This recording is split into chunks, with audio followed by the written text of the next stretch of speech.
Bear Mountain King. Professional freeloader. The sixth trial of the 81 Calamities. Protagonist: Bear Mountain King. Weapon: giant spirit war spear. Characteristics: the king of freeloading, highly calculative and loves to stockpile food. Weaknesses: although a demon, he doesn't have any special abilities, and his combat skills are only slightly better than those of an ordinary black bear. General Yin dug a trap, lying in wait like a hunter for his prey. How could Xuanzang and his two mortal disciples see through such a scheme? As expected, they fell right into the trap, delivering themselves to the enemy. Seeing that Xuanzang had taken the bait, General Yin led his band of demons out from the woods and surrounded the trap, watching Xuanzang with glee. Trapped in the pit, Xuanzang looked up and was instantly terrified. When he first fell into the trap, he thought he had encountered mountain bandits.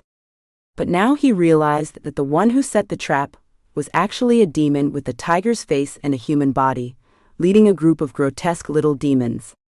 Xuanzang thought to himself, this is it. If it were just bandits, I might lose some money or at worst my life. But with these tiger and wolf demons, I'm almost certainly going to end up as breakfast. Sure enough, after the demons captured Xuanzang and his disciples, they tied them up tightly like sticky rice dumplings and took them back to their cave. Then they set up a large pot and started boiling water. One of Xuanzang's disciples remarked, "It looks like these demons are planning to have a hot pot. In a moment, they'll probably slice us up for it." The other disciple said, "That can't be right. At the very least, you need some dipping sauce if you're going to have hot pot." As soon as he finished speaking, they saw a little demon pull out a jar of sesame paste and another jar of chive flour sauce from who knows where. Xuanzang immediately fell into despair, and then he heard another disciple say, "They don't even have fermented tofu. These demons really don't appreciate fine dining." Though Xuanzang was usually patient, he couldn't hold back any longer and scolded, "You are all monks. How is it that each of you knows so much about hot pot?" The three were in the midst of discussing hot pot when they suddenly heard a loud commotion outside the cave. Soon 2 demons entered. One was a pitch-black bear monster, as if he had just emerged from a coal mine, named Bear Mountain King. The other was a blue bull demon with horns on his head and a ring through his nose, named Taichushi. Upon seeing these 2 demons, Xuanzang and his disciples were even more terrified. Little did Xuanzang know, it was the arrival of Bear Mountain King that would offer them a glimmer of hope. The gourmet disciple ended up becoming the demon's gourmet meal. Bear Mountain King and General Yin were friends, but the kind of friends who bonded over food and drink. Bear Mountain King, a bear demon who had gained sentience, was strong but not very agile and rather lazy. Because of this, he seldom caught any decent prey, and often settled for a meal of corn cob and some honey. However, Bear Mountain King had a craving for meat. So what did he do?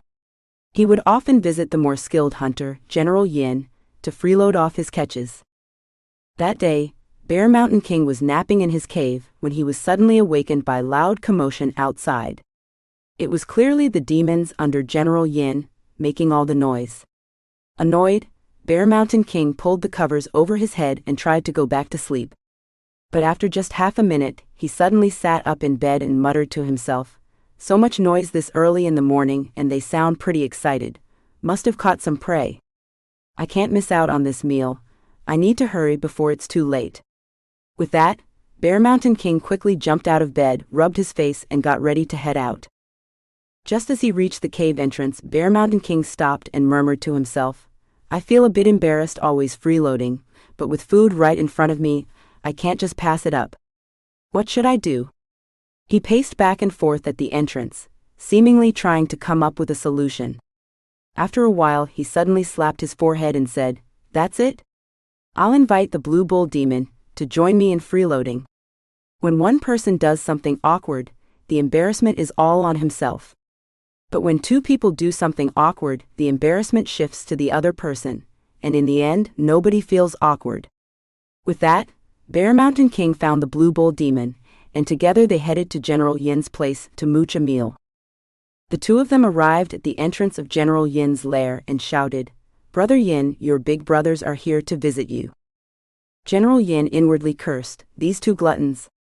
They're not here to see me, they're just here to mooch a meal." But since they were fellow demons paying a visit, he had no choice but to greet them with a forced smile and said, "My dear brothers, it's been a while. What have you been up to lately?" Bear Mountain King replied, "I've been eating vegetarian every day lately." Just then he noticed Tang Seng and his disciples tied up like Xuanzang and asked, "What's the deal with these three?" General Yin replied, "Their breakfast delivered right to our doorstep."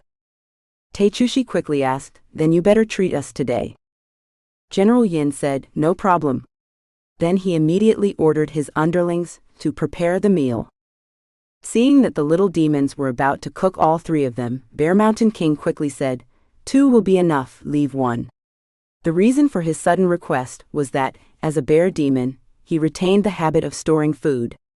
Despite having become a demon, his old habits lingered. Old habits die hard after all. General Yin thought Bear Mountain King's suggestion made sense, and nodded in agreement. But who should be spared, and who should be eaten? General Yin had his own plans. He thought, "The monk in charge has a tender, delicate flesh and looks quite appetizing. I'll save him for my next meal, and eat the two darker, thinner ones first." Thus, Tang Seng's two disciples became the demon's next meal. This was the sixth trial Tang Seng encountered on his journey, falling into the pit and losing two disciples.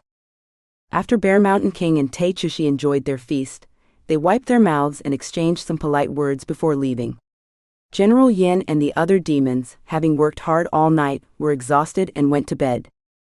Tang Seng was left alone in the cave, filled with dread at the thought of being eaten by the demons when they woke up. At that moment, an old man with a white beard appeared out of nowhere, untied the ropes and rescued Tang Seng. This old man was none other than the Jade Emperor's senior celestial minister, Taibai Jinxing, also known as Li Chongging.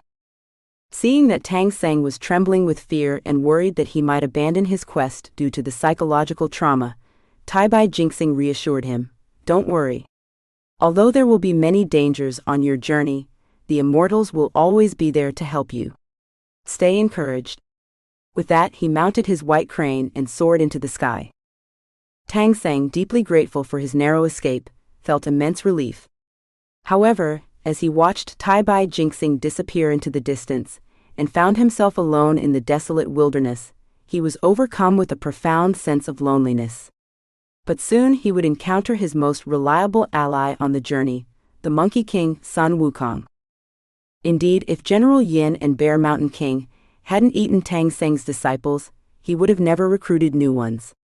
Without those unique and powerful companions along the journey, the story of the journey to the West wouldn't be as captivating.